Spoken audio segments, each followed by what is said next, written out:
It's common to find regional rail systems on other continents, whether it's something like the RER in the Ile-de-France or the JR East network in the Tokyo area. It's less common on this continent, but today your intrepid host is going on a Google Earth safari, looking for the top 10 regional rail providers in North America.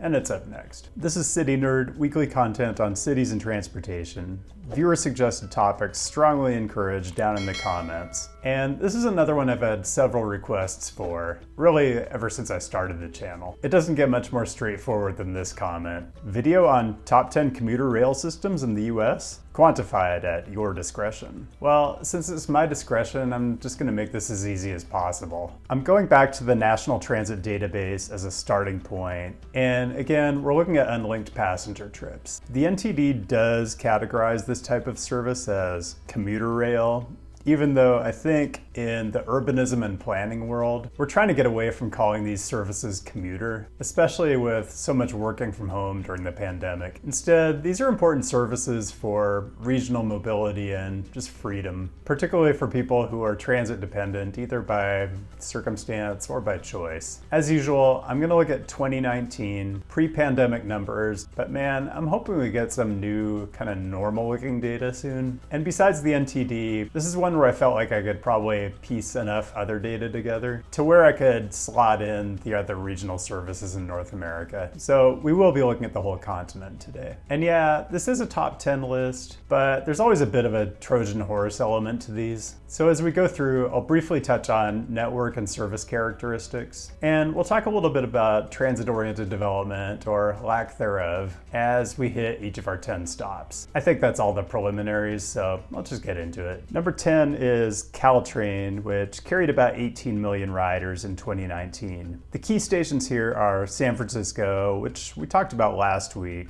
and San Jose Diridon. It's a single line, and you've got 4 trains an hour with different stop patterns during peak commute, and like 2 an hour in midday and late evening. As with nearly all regional rail lines, there are a lot of kind of pathetically low density station areas with lots of prime real estate taken up by surface park and ride lots. But the station area around Sunnyvale is half decent and gotta say I'm kind of partial to Murphy Street. Number 9 is the EXO system in Montreal, which I show is carrying about 20 million riders in 2018. This is gonna be before they discontinued the De Montañas line, which they're converting to a different service. And well, if you're really interested in more details, Reese covers this really well. It's 5 lines. You have a couple key stations downtown. Gare Centrale, obviously. Looking a bit closer at line 1, you get 3 trains in the peak hour, peak direction on weekdays, but the midday and weekend service is kind of spotty. Only 4 inbound trains total on Saturdays, for example. Not amazing. I do love a lot of Montreal proper, but I really struggled to find examples of dense development around suburban stations on the EXO. So let me know what I'm missing down in the comments. Maybe this one at Cedar Park? I don't know, it's not great. Number 8 is the Massachusetts Bay Transportation Authority Regional Rail System, which carried 31 million trips on 12 lines in 2019. It has 2 central stations, North Station and South Station, which aren't connected, even though the region did manage to spend billions on a tunnel through downtown not that long ago. Let's check in on the Framingham-Worcester line, which I also struggled to pronounce in last week's video. It runs half-hourly at peak times and every 2 hours on weekends. And let's drop in on Natick Center. I don't know how you pronounce that. For a land use example, the station area is cute.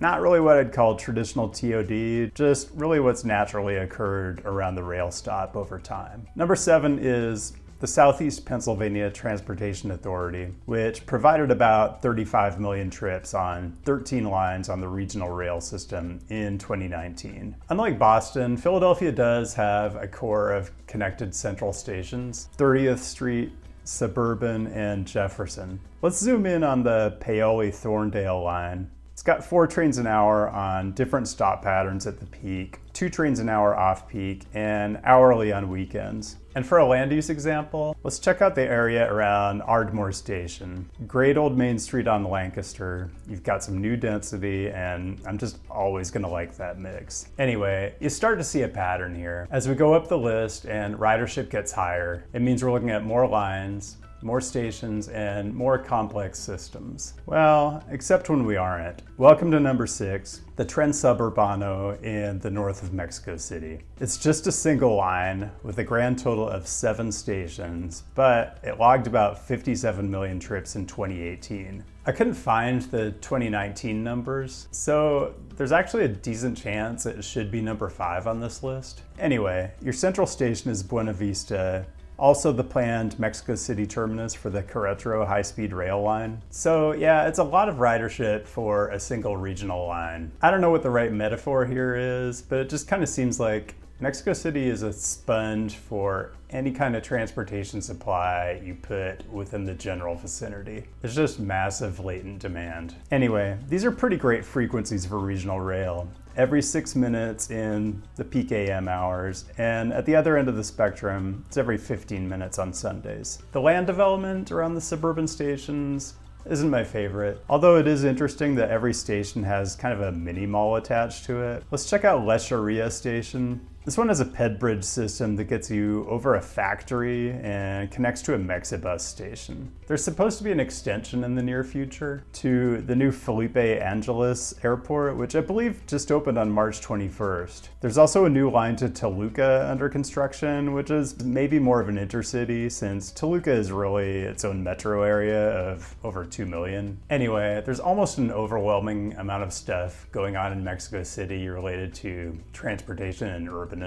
just all the time. So it's highly recommended for a pretty affordable and potentially life-changing visit if this is the kind of stuff that floats your boat. Number 5 is the Government of Ontario, or GO commuter rail service in the Golden Horseshoe. I'm showing 58 million trips in 2019 on 7 rail lines. Union Station is the very strong core of the whole network with lots of good through running action. I believe Lakeshore, the west in particular, is the busiest line. I'm seeing 3 trains an hour in the peak, maybe 4 at the peak of the peak, and 2 an hour off peak and on weekends. And that's pretty good frequency for a North American regional rail. For land use, I struggled to find stations outside the city proper that didn't just have huge park and rides. And I know I have a lot of Torontonians out there, so let me know what I missed. Anyway, let's go to Pearson Airport, which I just got so many complaints about for not including its amazing 30-minute headways in my top 10 North American airport transit connections video. Yeah, I do understand that it's 15 minutes when we're not in a pandemic, and you know I'm definitely gonna take it even if it is 30 minutes. So everyone, just relax. Number 4 is Metra in Chicagoland. 61 million trips on 11 lines in 2019. I'm not sure why their annual report, which is cited on Wikipedia, has a higher number than what they're reporting to the FTA, but it wouldn't change their placement on this list anyway. There are really 3 central stations: Union, Ogilvie, and Millennium. The busiest line, I believe, is the BNSF, which goes from Union Station to Aurora. In the 4:30 to 5:30 p.m. peak of the peak, you've got 8 trains departing Union Station. It's something closer to 1 to 2 an hour off peak, and every 1 to 2 hours on the weekends. For suburban land use, let's fly into Downers Grove. It's literally got a main street, which is charming and historic, and you've got some newer density in the mix too. That's a good combination. Before I get to the top 3 regional rail providers, which a lot of you may know what they are, but maybe not the order. Quick reminder to drop a like on the video if you enjoy videos about trains, which I know all of you do, and consider subscribing if you haven't already. It does help the channel. Sub count check. We now have enough subscribers to fill St. Mary's, home of the Southampton Football Club, aka the Saints, aka where Liverpool steals all their talent from. You know, I'll never get over how tiny the parking footprints are at these European stadiums. People just have better ways to travel. I'm thinking this ped bridge gets a lot of use on game days. Saints fans, let me know if I'm right. Quick dishonorable mention for LA. Third biggest metro area on the continent. It does have regional rail, and it actually would be number 11 on this list, but that's just not really acceptable. Honorable mentions. Okay, here's the thing. Someone, I can't remember if it was in the comments on one of the videos or on the Bird app, said that because of the way I set up the criteria for these lists, whether it's by total ridership or whatever, it necessarily biases the results in favor of large metro areas. Which, I guess my response to that is, yes, true. I mean, big cities are good, but I sort of see the point, and I do like smaller cities that punch above their weight. So here's a service that would have displaced Caltrain from the list if I was combining San Francisco and San Jose, and I was calculating things per capita. It's the Utah Transit Authority, which runs the FrontRunner commuter rail. It's over 5 million trips in 2019, which is pretty good for US metro area of not much more than 1 million people. Salt Lake has a great light rail system for a city its size too. And if you wonder why that region is so good politically at getting stuff built, well, maybe I'll do a video at some point because it is super interesting. The other honorable mention here is San Jose, Costa Rica. Did you know Costa Rica had regional rail? Well, you do now. Around 4.7 million annual trips in the most recent data I saw. Okay, number 3 is New Jersey Transit, which I have down for 90 million trips in 2019. The central station here is New York Penn, and well, some of you may know, some of you actually saw me. I was actually in New York last week and got a lot of footage that I'll be putting into a lot of upcoming videos. So let's take a quick side trip to Moynihan Train Hall, which is really part of Penn Station, but kind of incidental to New Jersey Transit. But it's worth talking about. I'm just gonna go ahead and say I like Moynihan. I even liked it when I visited last year and like the food hall wasn't even open yet. It's bright, it's airy, lots of room for people to circulate. It's everything Penn Station hasn't been for decades. I hear criticism that there's nowhere to sit, and it's sort of true, although there are definitely places to sit if you're a ticketed passenger or you're eating food. I don't know, have people not been to like Gare du Nord or Atocha Station or Waterloo Station? The world's great train stations aren't really built for sitting and hanging out in. They're for navigating your way to a train, maybe grabbing a bite on your way, and then getting on said train. Maybe the criticism is really that the train frequencies aren't good enough to go without seated waiting areas. I don't know. I think it's a pretty good new space, although the bar for Penn Station has been pretty low for a long time. Agree or disagree? Let me know your thoughts down in the comments. Anyway, for New Jersey Transit, the Northeast Corridor is the busiest line. About 10 trains out of Penn Station in the PM peak hour, 1 to 3 an hour on weekends. And the Northeast Corridor is just loaded with great station areas. Established downtowns of older New Jersey cities. Elizabeth is a good example. Some new development, cute Main Street, and you've got the Hearst Tower. It's an Art Deco gem that's probably been rehabbed more than what's showing in this street view. Northeast Corridor aficionados, let me know. Number 2 on the list is Metro North, which did 91 million trips in 2019. Wikipedia actually says Metro North is 3rd behind New Jersey Transit, but I don't know, I'm looking at the actual data. I don't know who's editing these entries, maybe New Jersey Transit YouTubers. Your central station is Grand Central, which also doesn't offer much seating, unless you're eating oysters or like Shake Shack, but